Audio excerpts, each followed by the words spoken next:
Hello! So, today I am making an update on my video series from way back like 5 years ago in terms of which upgrades I would recommend for every element in DML.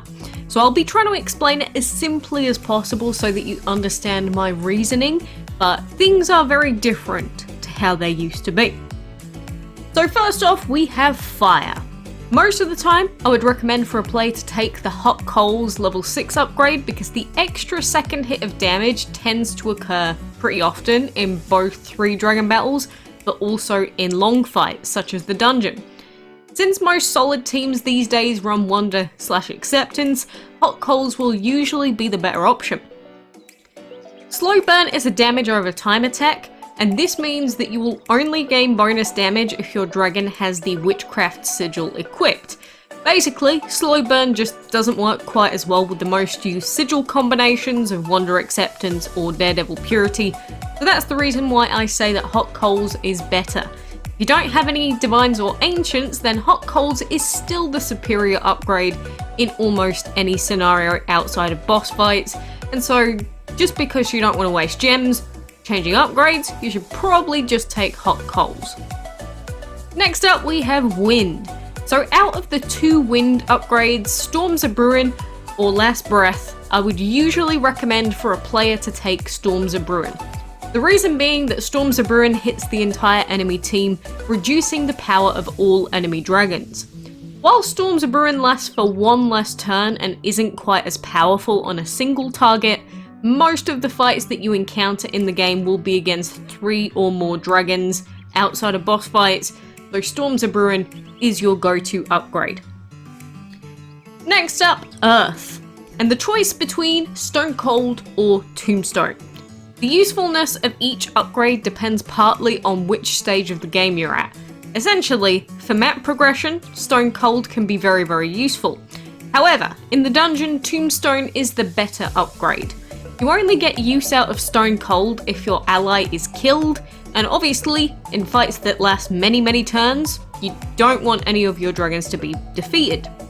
Tombstone also lasts for a turn longer than Stone Cold, meaning that you don't have to reuse Earth as often as you would if you had Stone Cold.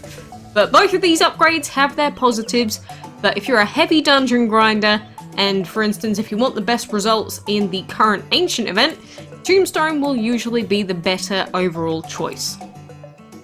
Water.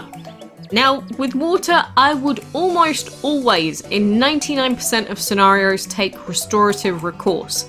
The reason being that being able to remove all debuffs, plant, shadow, and so on is just so incredibly useful. Your dragon's got dazzled, just restore it away. Now, if you had 2 dragons on your team that have the water element, I could see a player potentially using Restore on one dragon and Regeneration on the other, but outside of that scenario, Restorative Recourse is the better option every time. Plant. Plant is another element where almost every time I would recommend 1 upgrade only, Infection. Plant is, in general, not very strong unless you have Witchcraft on that dragon, but Infection spreads to all enemies if a dragon with Infection faints, although this was nerfed from the powerhouse ability that it used to be. Pandemic does last an extra turn, but it doesn't quite have the destructive potential that Infection has, and so for that reason, I would almost always suggest for a plant user to go with Infection. Metal. Both of the metal upgrades have their uses, and similarly to Earth, it mainly comes down to which stage or type of battles a player is mainly facing to determine which is best for them. On Guard absorbs incoming damage, however Final Vengeance deals a lot of damage to enemies when your ally with the metal skill is defeated. This means that Final Vengeance can be really good for dealing massive amounts of damage in short battles, like map battles. However, if you're looking for a team that can last a lot longer and that doesn't really want to see its main team members die, On Guard is usually going to be the better option. I use On Guard to help me in the dungeon, but both do have their uses. Energy. Burnout. Burnout should be your choice almost every single time because it's guaranteed to work every time, unlike Power of Thunder, which only has a 35% chance to stun the primary target. Burnout being able to remove enemy shields, metal, water regen, and bless makes it an absolutely crazy good upgrade, and also makes the dungeon much easier to handle against big shielders. Burnout is just too good. Don't take Power of Thunder. Void. So Void has undergone some changes over time, and both of the Void upgrades these days have their uses. Usually I would recommend for a player to take Dark Ritual because it's similar to Burnout, but instead of you just removing the upgrade from the enemy dragon, you actually just add it to yourself. This means that you can steal an enemy bless, enemy metal, enemy shield. It can be really good in the dungeon. The extra healing for allies with Pay It Forward can be used in some gimmick dungeon teams, but overall, most players will find more use out of Dark Ritual. Light. Neither of the light upgrades are particularly great, mainly because they just don't do too much outside of the base damage AoE. For some gimmicky dungeon teams, some players use Healing Light to keep their teams alive, and this is still the case for some people now, but there's an 80% chance of Healing Light to heal all of your dragons by 10% DAS, which means it isn't guaranteed. Dazzling Aura, on the other hand, is a passive skill, meaning that you don't actually have to use an attack for it to activate.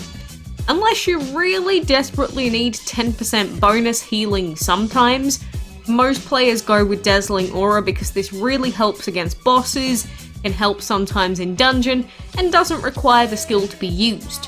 However, Healing Light still has some uses, so keep that in mind. Shadow. So Shadow may not be anywhere near as good as it used to be pre-sigils, but if you're going to take an upgrade, make sure it's Frightened Speechless. Frightened has a 50% chance of making the target become unable to use active skills, meaning that they can't bless, heal, anything else really. You may have had this happen to you in the dungeon, and honestly, it is an incredibly powerful level 6 upgrade when it does activate. Shadow of Oneself could be really good against bosses, but the ability to essentially silence the enemy dragon is just too good, so I would almost always take Frightened Speechless as my Shadow upgrade. Legendary. The legendary elements and its level 6 upgrades kind of suck. They're not completely awful, but they're not particularly useful either. You can take either of the legendary upgrades and get a very minor boost to either healing or damage, but since the healing usually isn't enough to be impactful, I would usually recommend for players to take Heroic Jewel. It doesn't really matter too much, however, since they are both pretty bad. Divine. Bless with Wonder Acceptance is disgustingly overpowered, and most of us know this. This also means that both of the Divine upgrades can be disgusting. However, usually it's advised to take Mass Bless. The reason being that Mass Blessing is applied to all of your team members instead of just one. Mass Blessing used on at least one Divine is the key to keeping very long dungeon runs going. However, if you have more than one Divine, you can actually use Great Blessing on the second. Great Blessing does last an additional turn and it does give a stronger bless, but it only applies to a single target. This means that it can be more difficult to manage a Mass Blessing and a Great Blessing instead of just two Mass Blessings, but Great Blessing will allow for a stronger bless on one target, which can help you to complete harder map battles and can also allow you to defeat harder dungeon opponents. I think a good way to think about these upgrades is that on your first Divine, always take Mass Blessing, assuming that you have a team of 3 or above, and then your second can either take Mass Blessing if you want to not have to worry about micromanagement in the dungeon too much, or you take Great Blessing on the second for bigger oomph, in some rare cases. Ancient. Another absolutely busted set of upgrades along with Wonder Acceptance or Witchcraft Acceptance. A lot of players looking to have long dungeon runs will opt to take Mass Leech as their Ancient upgrade because the Leech also increases the damage of all allies by 25% too. Enchantment Mirror is similar to the Void skill in the sense that it transfers all positive effects from the target to the caster and takes away your own negative effects. Similarly to Divine, you could have one Ancient with Mass Leech and you could give enchantment mirror to the second ancient. Both upgrades can be very, very good. For most teams that have just one ancient user, Mass Leech is the go-to. If you have more than one ancient, you could give one upgrade to each. Start with Mass Leech first, and then choose Enchantment Mirror if it's appropriate on your second. That's what I would do anyway. So these are all of my recommended Element Level 6 Mastery upgrades. Let me know what you think. These are very, very different to what I said 5 years ago, because obviously sigils have changed a lot of things. All upgrades have some use in various scenarios, but the upgrades I named will, on average, be more useful to most players. I hope that my explanations made some sense.